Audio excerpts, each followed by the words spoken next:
for joining us today. We are filming inside Leisure World, and I have someone very exciting that I'd like to share the camera with. Paul, what is your last name? Bristow. Bristow. And what is your title? Security Services Director. And you're with us just a very short time. Yeah, 3 months, and it's been a lot of fun. Oh, great. Done a lot of stuff. And it doesn't sound like you're from the Bronx. No, Where are you I'm from London, England, originally, but now I'm in Santa Clarita. What a drive. Yeah, Oh it's my fun. goodness, that's great. Well, the reason I brought you in today is I'd like to talk about the different scams that are out within our community and all over, not just our community, but let's call them senior scams. Why don't you start with something that perhaps you've heard or you've seen? I think, well, I think for me, and I always like to say this, if somebody approaches you with something and it sounds too good to be true, it is. I mean, it's as simple as that. Mm-hmm. You know? So we're seeing everything from scams on the typical, the old, if people have heard about it, the Nigerian scam. That's still going on. Right? We're still that's the computer scam. the computer scams, where originally it was from Nigeria, and people would send stuff in saying, I'm stuck at an airport, can you please wire me $100,000 or whatever it may be, you know. That sort of stuff is still going on. It's people still get sucked into it. You know, you get other stuff. If you give me $5,000, I'm going to put it into this bank account, and then I'll give you $100,000 back. No, it's too good to be true. It really is as simple as that. Do they still do the, I remember years ago they did something with the Irish lottery? Yeah.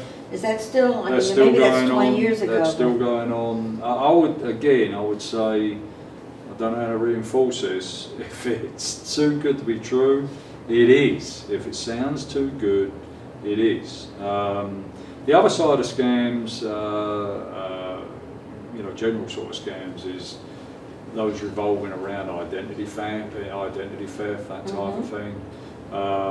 You know, there's so many people nowadays are having their identity stolen, from credit cards to the ATM, all that sort of stuff. You know, so that's a big one. One of the things that I always tell people is if you use an ATM a lot, I would say don't. All right. Personally, I only pull my ATM out to get money out of the bank. Okay. I don't go to 7-Eleven and stick my card in a 7-Eleven, you know, cash machine. Because they also have cameras up there. They have cameras up there, unless it's a bank, and even in banks, you do see. I think there was some people arrested in Santa Monica a few months ago. Even in banks, you've got to be careful about, you know, putting your money, putting your credit card in, your ATM. If it looks a little bit strange, it doesn't look like the normal ATM machine, just have a look at it. Is there an extra layer on it? Is it, you know, because that's the way people are taking credit card numbers off and stuff. Would you recommend the person go inside and talk to someone in the bank? Absolutely, yeah, or call police and say, look, that's actually how the deal in Santa Monica got broke, and that was millions of dollars. Somebody just noticed something a little bit strange about the machine, they called police, they came down, and lo and behold, there was a skimming machine on the top. Right. Now the other issue with ATMs, ATM cards, is that I would be careful about using them in shops and those sort of places. The problem with an ATM card is that it's connected to your bank account. Okay, unlike a credit card, which isn't connected to your bank account. Okay? Right. So once they get that bank account information, they're into your account. Okay, they can empty every penny you've got connected to that bank account can be emptied. Now you will get the money back, but typically it takes several days, if not a couple of weeks, to get that full amount back. And if you're paying all your bills out of that, you've got a problem. So personally, I use an ATM/credit card that I actually put money into for just buying coffees and that type of stuff where I'm not really... What about passwords? Do you recommend someone change their password every 6 months roughly on an ATM card? Yeah, definitely. Passwords are a problem because nobody can remember them. There's so many passwords out there, that you're dealing with. There are a couple of programs if you're really into the computer side of stuff. There's a couple of programs that you can use to actually organise your passwords, but you don't use your date of birth, and nothing to do with your name, nothing to do with your family's name, and all that sort of stuff. It's got to be something completely different, but something obviously you can remember. But some of you might want to turn the sound up on these, all of this information that he's giving us. So do the little clicker and listen. But I think that's the other side of scams is people actually you don't get it so much here, simply because you don't get people knocking on your doors and stuff. But if you get a phone call, everybody's receiving phone calls all day long from salespeople, right? It's a real problem at the moment. If somebody's calling and saying, do you want to purchase this or whatever, you don't do anything over the phone. You don't take phone calls from people. The IRS do not call you. Okay, if you ever get a call from the IRS, it's not the IRS. Okay, that's somebody running a scam. Okay, so you just have to keep in mind that government agencies don't make phone calls. They will send you a letter. Okay, and if you're returning something from that letter, just go online or wherever you can check to make sure that that's the correct address. Okay, if you use emails a lot, just go into the email header and make sure it's actually from that person that's saying it is from, right? So, because you can change emails so that it looks like it's from Paul Bristow, but when you go into the properties, it's not. I've seen that quite often with Citibank and different Wells Fargo and so forth. Yeah, there's a lot of that going on. There's a lot of stuff from what appear to be banking agencies and they're not. But again, very few of these collection agencies, that's a real problem if you're unfortunate enough to have a collection agency calling you. But the banks are the stuff that you see a lot of. Again, banks do not send you emails saying there's a problem with your account. Okay, they just don't do it. You may get a phone call from a bank saying that there's a problem with your credit card. Okay, now if you're going to return that phone call, if you're not actually, or you're going to start talking to them, I would take a number, right? Then go online and check to make sure that number comes back to say Citibank. Okay. Otherwise, you're going to call back and somebody's going to say, what's your credit card number? And you're going to give it to them. What's your password? What's your date of birth? You're going to give all that stuff to them, and it's going to be a scam. Okay, so you just have to do a little bit of double checking. I got called years ago. Okay, I was laying in bed. It was 2 o'clock in the morning. Right, now obviously all my family's in London. Okay, and I get a phone call, and God knows how they knew, but they did. They said, this is so-and-so calling from London, England, Heathrow. Please input it was a telephone card that they wanted. And there was a big scam going on at the time with telephone cards. You remember the old telephone cards? Yes. So 2 o'clock in the morning, I'm thinking, oh God, it's London. It must be somebody trying to get hold of me. Let me punch that number in. As soon as I did, click, they've gone. And I knew exactly what I'd done. It took me 2 seconds to realise, and of course I called a phone company.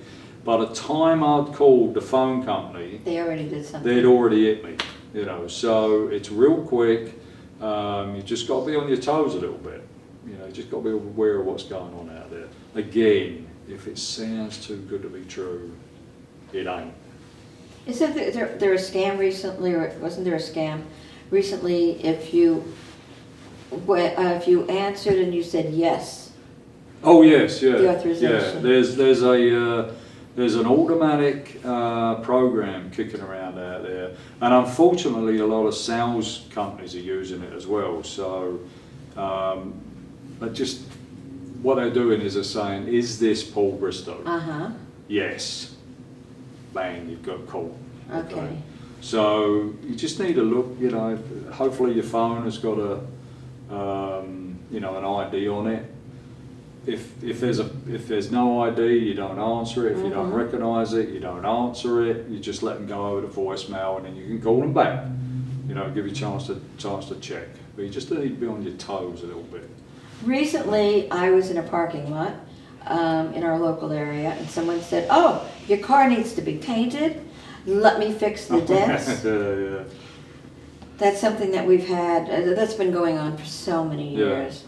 Where there are people out there that come up in a truck. Yeah. And I don't know exactly what they do or what they use, but don't do that either. Yeah. As Paul is saying, if it's too good to be true, don't do it.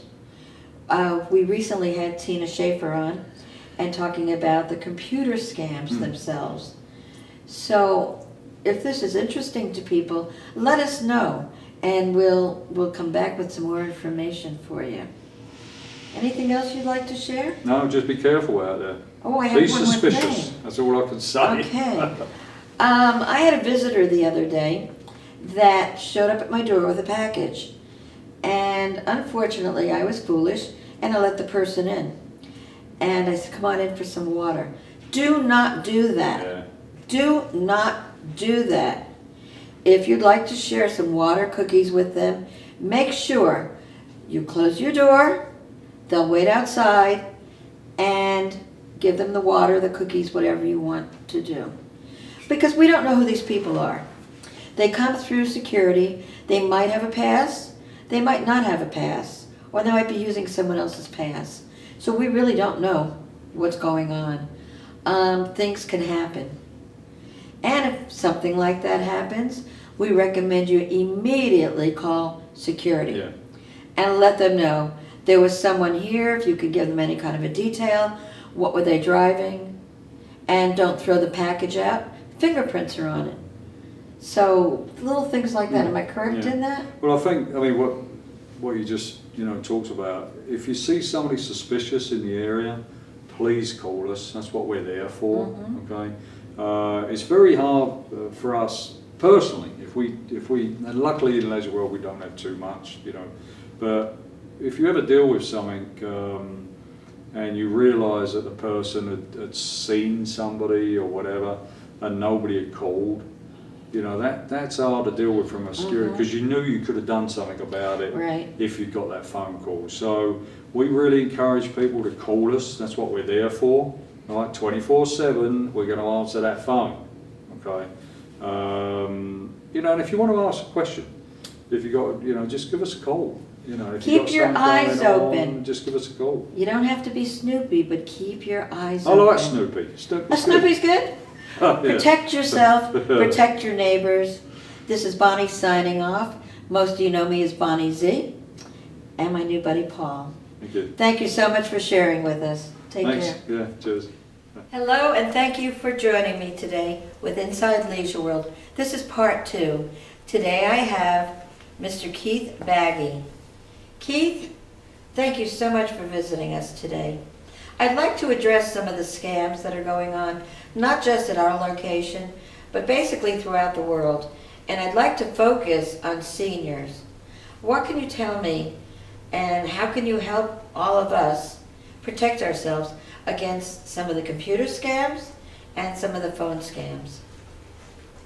Okay, on the computer side, people can protect themselves by getting an antivirus and also running any kind of program that removes malware. You have to run them in combination because they can run side by side without interfering with each other. And also, they have to be aware of any phone call about your computer, and they can claim they're from the FBI or from Homeland Security, the IRS, or Microsoft. And if any phone call about your computer, it's a scam. Any pop-up that comes up on your screen saying something's wrong with your computer, call this phone number, it's a scam.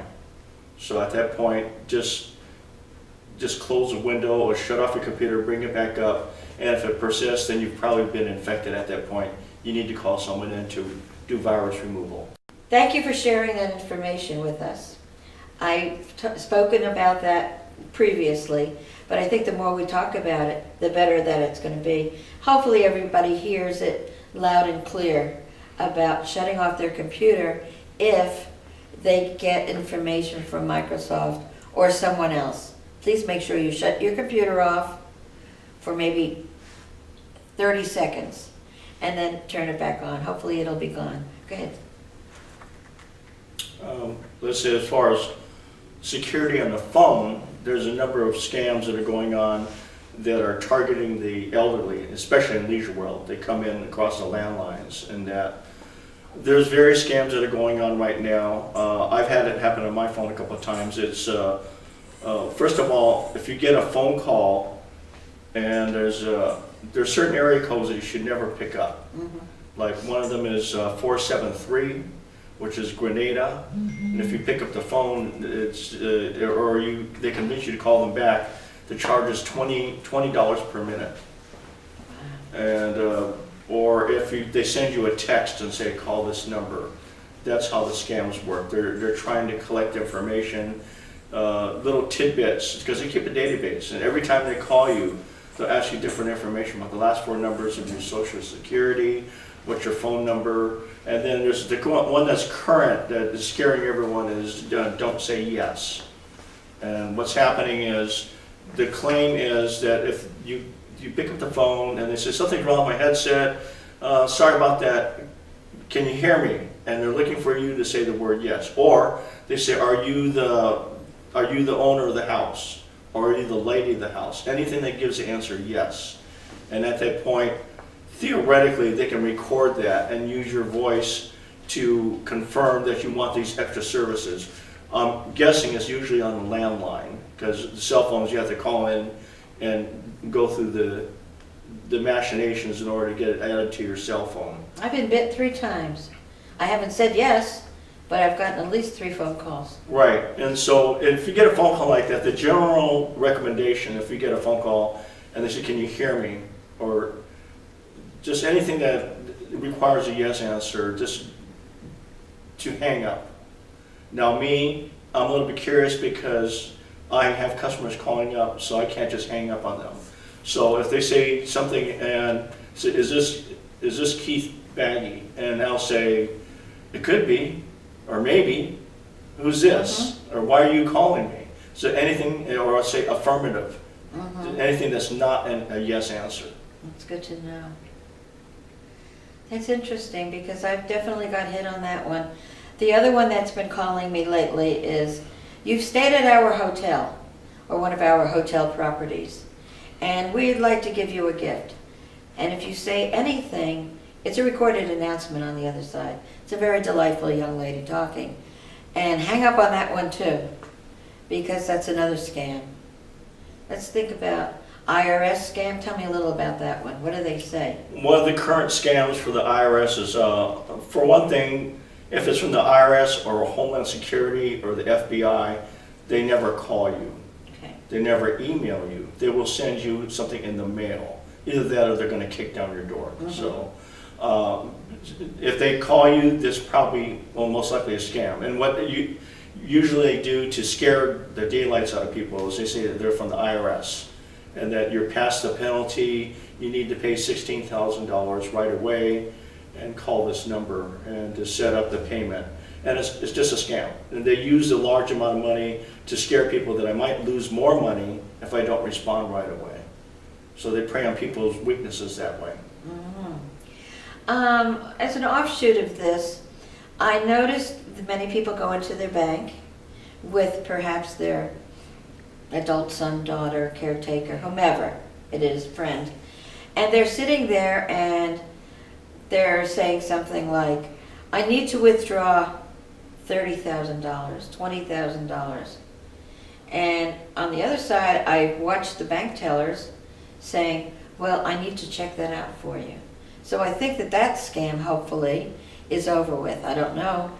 but be very careful if someone asks you to withdraw money.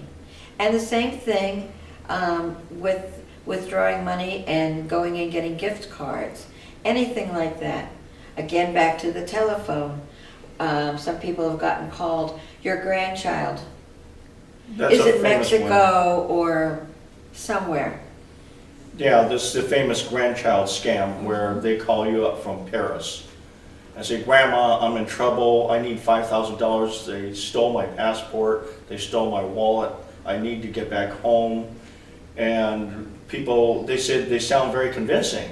And one lady defeated that by agreeing to everything, how much money do you want, where do you want it wired, and then she said, all I have to do is answer one simple question, what's my name? Because they're just using grandma or grandpa, and they didn't know the name, they're just taking a strike out in the darkness to see who responds. What's my name? So if you get that scam, ask them, what's my name?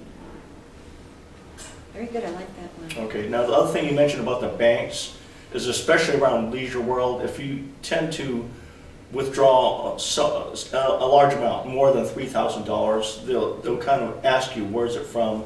Are you sending it to Nigeria or whatever? And I've had a number of customers where they were victimized a couple times, and I arranged with their bank that they could not withdraw any money from the bank unless they were there in person. That's good. Another very good point. What else is going on, computer-wise, that we should know about?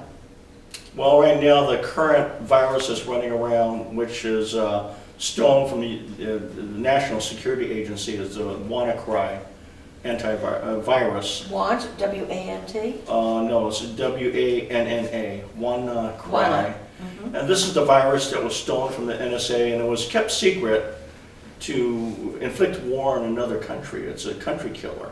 And they stole it from the NSA and they released it in the United States. And this is the virus that comes in and it encrypts all your files. You can see them there, but it's a little white block, and if you try to click on it, it says, sorry, you need the password. And generally, they leave a phone number and you call it up and they'll demand $300. And they say if you don't respond in an hour, it doubles. And it keeps on doubling every hour after that to try to panic people into it.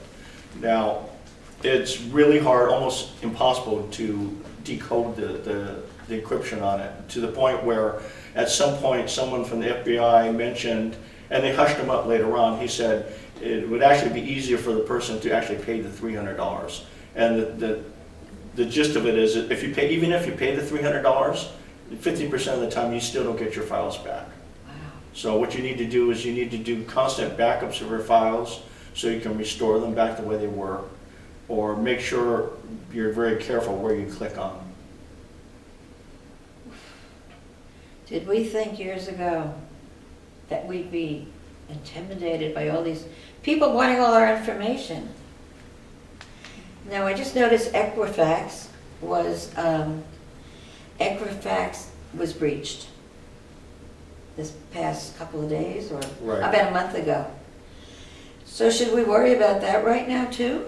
Well, if you were a customer of Equifax and you gave them your phone number and your address and your credit card, yeah, I would definitely be worried about it. I'm not a customer of them, so I'm not worried about it. But yeah, security breach means that all the information they have on you is out in the open now.